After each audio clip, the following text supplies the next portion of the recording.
Hello നമസ്കാരം, ഞാൻ Mini. Welcome to Mini's life style. ഇന്ന് ഞാൻ വന്നിരിക്കുന്നത് വീട്ടമ്മമാർക്ക് പ്രയോജനപ്രദമായ കുറച്ച് ടിപ്സുമായിട്ടാണ്. കഴിഞ്ഞ പ്രാവശ്യത്തെ ടിപ്സ് നിങ്ങൾക്ക് കുറേ പേർക്ക് ഇഷ്ടപ്പെട്ടു എന്ന് കമന്റിലൂടെ അറിയിച്ചിരുന്നു. അപ്പം നമുക്ക് നോക്കിയാലോ. അതിനു മുമ്പായിട്ട് നിങ്ങൾ ഇതുവരെ എൻ്റെ ചാനൽ സബ്സ്ക്രൈബ് ചെയ്തില്ല എന്നുണ്ടെങ്കിൽ സബ്സ്ക്രൈബ് ചെയ്യാൻ മറക്കരുതേ. വീട്ടമ്മമാർക്ക് പ്രയോജനപ്പെടുന്ന കുറച്ച് അത്യാവശ്യം ടിപ്സാണ് ഞാൻ പറഞ്ഞുതരാൻ പോകുന്നത്. നമ്മുടെ വീട്ടിൽ കുറച്ച് അരിയൊക്കെ കൂടുതൽ വാങ്ങിച്ചാൽ ചിലപ്പോൾ അത് പുഴു പിടിക്കാനും ചെള്ള് കയറാനും ഒക്കെ സാധ്യതയുണ്ട്. അപ്പം നമ്മൾ എന്ത് വേണമെന്ന് അറിയാമോ, ആര്യവേപ്പിൻ്റെ ഇല നമ്മൾ അതിനകത്ത് ഇട്ട് വെച്ചിരുന്നാൽ പുഴുവും ചെള്ളും ഒന്നും കയറുകയില്ല. ഇങ്ങനെ ഇട്ട് വെച്ചിരുന്നാൽ മതി. നമുക്ക് കറിവേപ്പ് പോലെ തന്നെ അത്യാവശ്യമാണ് നമ്മുടെ വീട്ടുമുറ്റത്ത് ഒരു ആര്യവേപ്പ്. അപ്പം നമുക്കത് സൂക്ഷിച്ച് വയ്ക്കാം.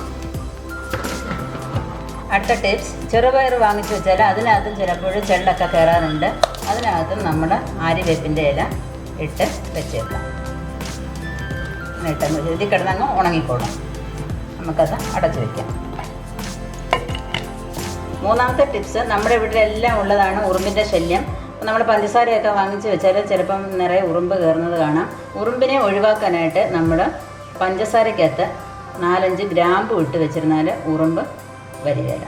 നിങ്ങളതൊന്ന് പരീക്ഷിച്ച് നോക്കൂ. നാലാമത്തെ ടിപ്സ്, നമ്മൾ കടയിൽ നിന്നൊക്കെ സാധനങ്ങളൊക്കെ വാങ്ങിച്ചുകൊണ്ട് വരുമ്പോൾ അതിലൊക്കെ റബ്ബർ ബാൻഡുകൾ കാണും. അത് നമ്മളതൊന്നും ശ്രദ്ധിക്കത്തുമില്ല. അത് നമ്മൾ അപ്പോഴും തന്നെ വലിച്ചെറിയുകയും ചെയ്യും. പക്ഷേങ്കിൽ റബ്ബർ ബാൻഡ് നമ്മൾ അത്യാവശ്യം നോക്കുമ്പോൾ നമുക്ക് കിട്ടുകയില്ല. അപ്പോൾ നമ്മൾ റബ്ബർ ബാൻഡ് കാണുമ്പോൾ എന്ത് ചെയ്യണം, അതെല്ലാം നമ്മൾ അവിടെ കിടക്കുന്നുണ്ടല്ലോ, ഇതെല്ലാം നമ്മൾ പറക്കിയെടുത്ത് ഒരു ടിന്നിനകത്താക്കി എല്ലാം നമ്മളിങ്ങനെ സൂക്ഷിച്ച് നമ്മൾ ഒരു ചെപ്പിനകത്താക്കി വെച്ചിരുന്നാൽ ആവശ്യ സമയത്ത് നമുക്ക് അത് എടുത്ത് ഉപയോഗിക്കാനായിട്ട് സാധിക്കും. അടുത്ത ടിപ്സ്, രാവിലെ എഴുന്നേറ്റ് വരുമ്പോഴേ വീട്ടമ്മമാർക്ക് അത്യാവശ്യമായ ചില കാര്യങ്ങളാണ്. ലൈറ്റർ വേണം, കറിക്കത്തി വേണം, മീൻ വെട്ടുന്ന കത്തി വേണം, ഫിംഗർ ക്യാപ്പ് വേണം. അപ്പോൾ മിക്കപ്പോഴും നമ്മൾ ഈ ലൈറ്റർ ചിലപ്പം ഗ്യാസ് കത്തിക്കാൻ നോക്കുമ്പോൾ ലൈറ്റർ കാണത്തില്ല, കറിക്ക് പിന്നെ കത്തി നോക്കുമ്പോൾ കത്തി കാണത്തില്ല, ഫിംഗർ ക്യാപ്പ് നോക്കുമ്പോൾ ഫിംഗർ ക്യാപ്പും കാണത്തില്ല. ഇപ്പോൾ നമ്മൾ ഈ 3 സാധനം നമ്മൾ എന്ത് വേണമെന്ന് അറിയാമോ, ഒരു കപ്പിനകത്തിട്ട് സൂക്ഷിച്ച് ഏറ്റവും അടുത്ത് ഗ്യാസിൻ്റെ മേളിലോട്ട് വെച്ചിരുന്നാൽ, ഗ്യാസിൻ്റെ അടുത്തുള്ള ജനലിലോട്ട് വെച്ചിരുന്നാൽ നമ്മൾ കണ്ടുപിടിക്കാൻ എളുപ്പമായിരിക്കും. ഇത്രയും സാധനങ്ങൾ അതിൽ തന്നെ എപ്പോഴും ഇരിക്കണം.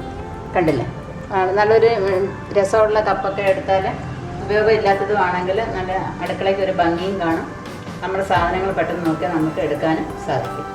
അടുത്ത ടിപ്സ്, നമ്മുടെ വീട്ടിൽ ഇഷ്ടം പോലെ കത്തി ഉണ്ടെങ്കിലും അത്യാവശ്യത്തിന് നോക്കുമ്പോൾ ഒന്നിനും മൂർച്ച കാണത്തില്ല. അപ്പോൾ നമ്മൾ എന്ത് വേണമെന്ന് അറിയാമോ, ഇതേപോലെ ഒരു കപ്പ് എടുത്തിട്ട് നമ്മുടെ മൂർച്ചയില്ലാത്ത കത്തി അതിന് മുകളിലോട്ട് ഇങ്ങനെ ഒന്ന് ഉരയ്ക്കണം. അങ്ങോട്ടും ഇങ്ങോട്ടും ഇട്ട് ഉരയ്ക്കരുത്.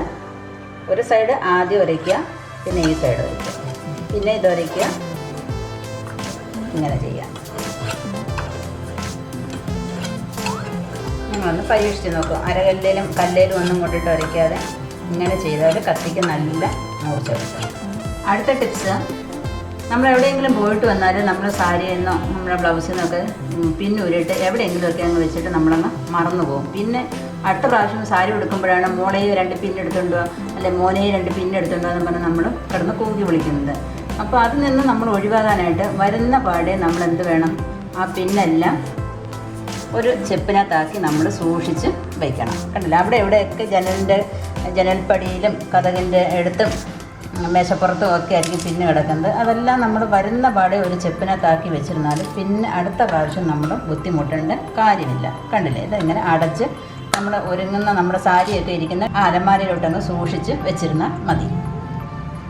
അടുത്ത ടിപ്സ്, വെളിച്ചെണ്ണ കേടാകാതെ ഇരിക്കാനായിട്ട് അഥവാ കനച്ചു പോകാതെ ഇരിക്കാനായിട്ട് അതിനകത്ത് ഒരു വറ്റൽമുളക് ഇട്ട് വെച്ചിരുന്നാൽ മതി. അതുപോലെന്നുണ്ടെങ്കിൽ കുരുമുളക് 5-6 കുരുമുളക് ഇട്ട് വെച്ചിരുന്നാൽ കുഴപ്പമില്ല. അതേപോലെ പരലുപ്പ് ഇട്ട് വെച്ചിരുന്നാലും വെളിച്ചെണ്ണ കനച്ചു പോകാതെ കുറേ കാലം കേടുകൂടാതെ ഇരിക്കും. അടുത്ത ടിപ്സ്, നമ്മുടെ വീട്ടിൽ വളരെയധികം ഉപയോഗമുള്ളൊരു സാധനമാണ് മിക്സി. മിക്സിയുടെ ജാറ് നമ്മൾ അകമൊക്കെ വൃത്തിയാകും, പക്ഷേ ജാറിൻ്റെ താഴെ വശം നമ്മൾ നോക്കാറേ ഇല്ല. ഇന്ന് നിങ്ങളെല്ലാവരും ജാറിൻ്റെ അടിവശം ഒന്ന് നോക്കുക, നിറയെ അഴുക്കായിരിക്കും. അത് നമ്മൾ എന്തുകൊണ്ട് കുറച്ച് നേരം നമ്മൾ വെള്ളത്തിൽ കുതിർത്ത് വയ്ക്കണം. കുതിർത്ത് വെച്ചിട്ട് നമ്മൾ ബ്രഷ് വെച്ചൊക്കെ കഴുകാം. ബ്രഷ് വെച്ച് കഴുകിയതിന് ശേഷം പിന്നെ അഴുക്കിരിക്കുന്നുണ്ട്. ഇതിന് ഇടയ്ക്കോട്ടൊക്കെ അങ്ങ് അഴുക്ക് കയറിയിരിക്കും. ഉണ്ട്, ഒരു ബഡ് ഇട്ടിട്ട് ഇതിനകം എല്ലാം വൃത്തിയാക്കി എടുക്കണം. അതല്ലേ, ഇതിനകത്തെല്ലാം അഴുക്കിരിപ്പുണ്ട്. കുറച്ച് വെള്ളം ഒഴിച്ചിട്ട് ഇത് നമ്മൾ നല്ലതുപോലെ കഴുകിയതിന് ശേഷം വെയിലത്ത് വെച്ച് ഉണക്കിയിട്ട് എടുക്കുക. വെണ്ടയ്ക്ക കുറച്ച് ദിവസം കേടുകൂടാതെ ഇരിക്കണമെന്നുണ്ടെങ്കിൽ വെണ്ടയ്ക്കയുടെ മുകൾ ഭാഗം ഈ ഭാഗം കട്ട് ചെയ്ത് മാറ്റി വെച്ചിരുന്നാൽ മതി. കുറേ ദിവസം കേടാകാതെ ഇരിക്കും. എല്ലാം വെട്ടിയെടുത്തതിന് ശേഷം ഒരു കവറിനകത്തിട്ട് ഫ്രിഡ്ജിൽ സൂക്ഷിച്ചിരുന്നാൽ ഒരാഴ്ച കൂടുതൽ കേടാകാതെ ഇരിക്കും. അപ്പം നമ്മളെല്ലാം എല്ലാത്തിൻ്റെയും ഇത് കട്ട് ചെയ്തതിന് ശേഷം എല്ലാത്തിൻ്റെ അറ്റം കട്ട് ചെയ്തതിന് ശേഷം നമുക്ക് ഒരു കവറിനകത്തിട്ട് ഫ്രിഡ്ജിൽ സൂക്ഷിച്ച് വയ്ക്കാം. അടുത്ത ടിപ്പ്, പച്ചമുളക് കുറേ ദിവസം കേടുകൂടാതെ ഇരിക്കണമെന്നുണ്ടെങ്കിൽ പച്ചമുളക് കൊണ്ടുവരുമ്പോൾ അതിൻ്റെ ഞെട്ട് നമ്മളങ്ങ് ഇറുത്തി മാറ്റണം. ഞെട്ടെല്ലാം ഇറുത്തി മാറ്റിയതിന് ശേഷം കണ്ടില്ലേ, ഒരു പാത്രത്തിലിട്ട് അടച്ച് വെച്ചിരുന്നാൽ ഫ്രിഡ്ജിൽ സൂക്ഷിച്ച് വെച്ചിരുന്നാൽ കുറേ ദിവസം നമുക്ക് ഉപയോഗിക്കാനായിട്ട്. അടുത്ത ടിപ്പ്, നമ്മൾ ഉള്ളി പൊളിക്കുമ്പോൾ നമ്മുടെ കണ്ണ് നിറയാറുണ്ട്. അത് വരാതിരിക്കാനായിട്ട് നമ്മൾ എന്താണെന്ന് അറിയാമോ, കത്തിയുടെ അറ്റത്ത് ഒരു ഉള്ളി കുത്തി വെച്ചിരുന്നാൽ നമ്മൾ ഉള്ളി പൊളിക്കുമ്പോൾ കണ്ണിൽ നിന്ന് വെള്ളം വരികയില്ല. അപ്പം നിങ്ങൾക്ക് എല്ലാവർക്കും ഈ ടിപ്സ് ഇഷ്ടപ്പെട്ടു എന്ന് വിചാരിക്കുന്നു. ഇഷ്ടപ്പെട്ടു എന്നുണ്ടെങ്കിൽ നിങ്ങൾ ലൈക്ക് ചെയ്യുക, കൂട്ടുകാർക്കൊക്കെ ഒന്ന് ഷെയർ ചെയ്യണം. അതേപോലെ തന്നെ കഴിഞ്ഞ ടിപ്സ് എല്ലാവർക്കും കുറേ പേർക്കൊക്കെ ഇഷ്ടപ്പെട്ടു എന്ന് കമൻറ്റിലൂടെ അറിയിച്ചിരുന്നു. ഇതിനേക്കായി നല്ല ടിപ്സ് നിങ്ങളുടെ കയ്യിലൊക്കെ ഉണ്ടെന്ന് എനിക്കറിയാം. അപ്പം നിങ്ങളത് കമൻറ്റിലൂടെയൊക്കെ ഒന്ന് അറിയിച്ചാൽ എല്ലാവർക്കും പ്രയോജനപ്പെടുന്ന രീതിയിൽ ഞാനത് വീഡിയോയിൽ ഇടുന്നതായിരിക്കും. ഇതുവരെ നിങ്ങൾ ചാനൽ സബ്സ്ക്രൈബ് ചെയ്തില്ല എന്നുണ്ടെങ്കിൽ സബ്സ്ക്രൈബ് ചെയ്യാൻ മറക്കരുത്. അതേപോലെ എൻ്റെ ഫേസ്ബുക്ക് പേജായ മിനിസ് ലൈഫ് സ്റ്റൈലും കൂടി ഒന്ന് ലൈക്ക് ചെയ്ത് വിടുക. അപ്പം നമ്മുടെ ടിപ്സും കൃഷിയും പാചകവും ഒക്കെ ആയിട്ട് നമുക്ക് അടുത്ത വീഡിയോയിൽ കാണാം. ഞാൻ മിനി, നന്ദി, നമസ്കാരം.